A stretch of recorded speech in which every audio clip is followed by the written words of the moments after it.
Hello, students. This is your chapter 6 of Political Science Understanding Media and Advertising. So, in this chapter, what you are going to study about that कि हमारा जो media है वो कैसे work करता है और उसका एडवर्टाइजिंग मतलब उसका एडवर्टाइज करने से हमारे ऊपर क्या इफ़ेक्ट आता है, क्या इम्पैक्ट पड़ता है उस चीज़ का, वो हम इस चैप्टर के अंदर पढ़ेंगे। और इसके अंदर सब कुछ आप बड़े अच्छे से जान पाएंगे कि मीडिया किस तरह से वर्क करता है हमारे लिए, मतलब जो आम जनता है उसके लिए ये मीडिया किस तरह से काम करता है और मीडिया के क्या क्या सोर्सेज हैं। We are going to study in this chapter. It's a very interesting chapter. Let's move. First of all what I want to tell you is that इसका की एस्पेक्ट्स क्या है, यानी आप इस चैप्टर में क्या क्या पढ़ेंगे। पहली चीज़, हम अगर मीडिया के अंदर जाते हैं, in that you are going to study about the meaning कि मीडिया का मतलब क्या होता है, कि इसका क्या अर्थ है और इसका क्या इम्पोर्टेंस है, एंड इट्स टाइप्स, और कितने टाइप के मीडिया होते हैं। तो ये भी आप इस चैप्टर में पढ़ेंगे और इसमें आप जानेंगे कि एक्चुअल में मीडिया को हमको किस तरह से हमें समझना चाहिए, वो इससे आप समझ सकते हैं और इसका कितनी इम्पोर्टेंस है हमारी लाइफ के अंदर, and we are going to, और इसके क्या क्या टाइप्स हैं, तो ये हम इसके अंदर पढ़ेंगे। दूसरी चीज़ आती है आपकी पब्लिक ओपिनियन एंड मीडिया, यानी मीडिया के को लेकर और जो पब्लिक ओपिनियन क्या आता है जब भी हम देखते हैं। जैसे आप मान लीजिए न्यूज़ देखते हैं, न्यूज़ चैनल को ऑन करते हैं और जब उसमें आप सुनते हैं सब कुछ, तो मतलब इसमें पब्लिक ओपिनियन क्या रहता है, किस तरह से पब्लिक वर्क करती है इसके अंदर, किस तरह से आप वोट करते हो, किस तरह से आपको हर चीज़ का पता चलता है कि कहाँ क्या घटना घट गई, क्या क्या चीज़ ऐसा हुआ है हमारे इंडिया के अंदर या इंडिया से बाहर, जो कि आपको एकदम से मीडिया के थ्रू आपको सब कुछ घर बैठे जानकारी मिल जाती है।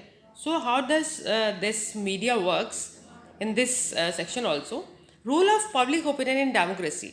अब हमारे डेमोक्रेसी में इसमें जो पब्लिक ओपिनियन है वो क्या है, मतलब वो भी आप से आप जानेंगे हमारे इस चैप्टर के अंदर। Right to information act 2005। अब हमारा राइट टू इंफॉर्मेशन क्या है, जो इसका एक्ट जो 2005 का है, जो वो आपको पता चलेगा कि क्या है ये एक्चुअल में राइट टू इंफॉर्मेशन है क्या। This is also you are going to study in this chapter. बाकी नेक्स्ट आता है आपका advertising and it's types. Advertising से आप समझ रहे होंगे बेटा, एडवर्टाइजिंग मीन्स जैसे आपने देखा है कि बहुत सारी चीज़ों का एडवर्टाइजमेंट होता है।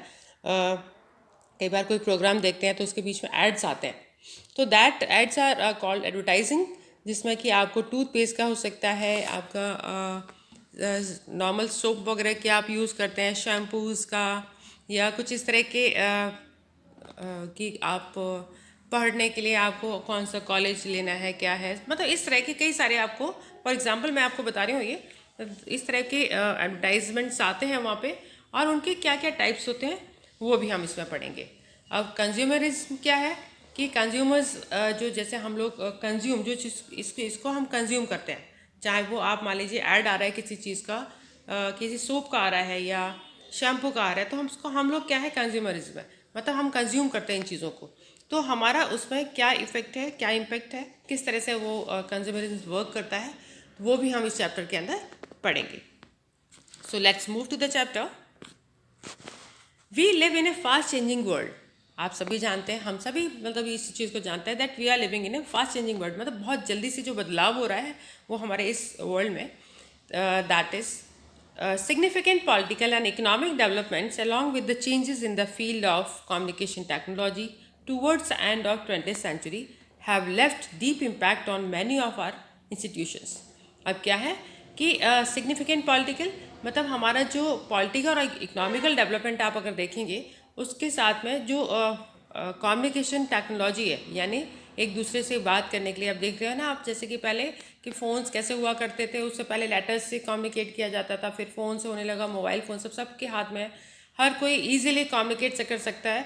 और आप देख रहे हैं जैसे अभी कोविड के टाइम पे भी अभी सभी कम्युनिकेशन, मतलब इसके टेक्नोलॉजी के थ्रू ही हम लोग घर बैठे भी आप एजुकेशन ले सकते हो, सब चीज़ है। तो ये सब चीज़ें हमारी 20th सेंचुरी में आप देखेंगे कि बाकी की बहुत बड़ा इम्पैक्ट इसने हमारे ऊपर डाला है, और बहुत सारे ऐसे इंस्टीट्यूशंस हैं जो हम पे बहुत गहरा प्रभाव डालते हैं।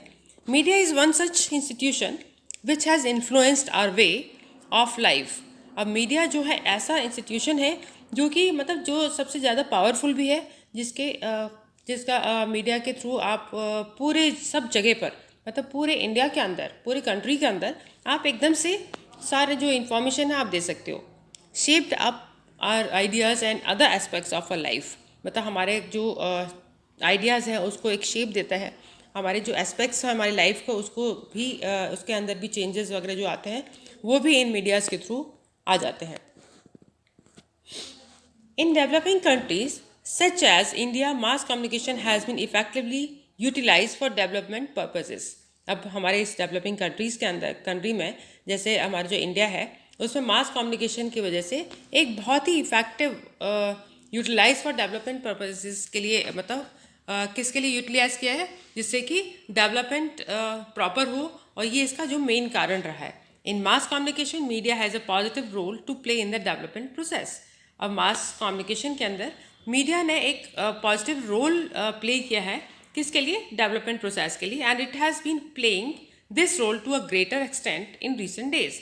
और आजकल के आप देख रहे हैं कि आज रिसेंट डेज में इसने हमारे लिए मतलब बहुत ही डेवलपमेंट प्रोसेस भी हुआ है इससे, मतलब आप देखेंगे कि जैसे रोड्स डेवलप हो रही हैं, सब हो रहा है, ये सब चीज़ डेवलपमेंट तो हो ही रहा है।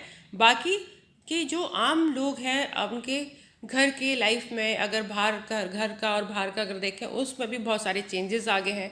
लोग स्टडीज़ के लिए और उनको कहाँ से शिक्षा लेने कहाँ नहीं लेने, उसमें भी ये बहुत अच्छा से वर्क करता है।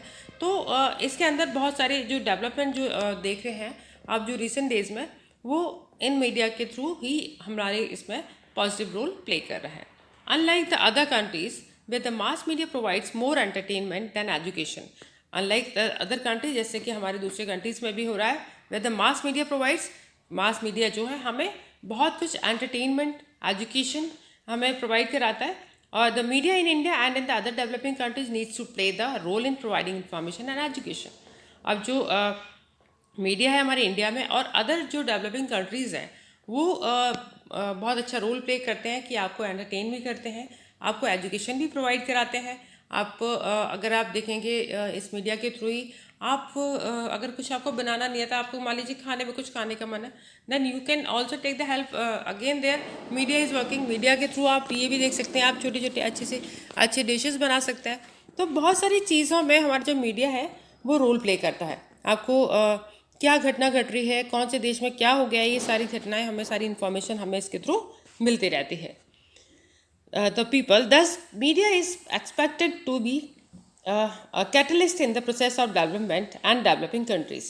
तो इसलिए जो मीडिया है हमारा इसको हम एक catalyst in the process of development, हम लोग अपने प्रोसेस ऑफ डेवलपमेंट में और डेवलपिंग कंट्रीज़ में एक मेन इसको हम मानेंगे, एक मेन मुद्दा इसको हम बोल के चलते हैं। So students, this is the main source of this development in developing countries. So beta, this is your first part of this chapter. I'll see you in the next section. So bye bye, take care, see you tomorrow.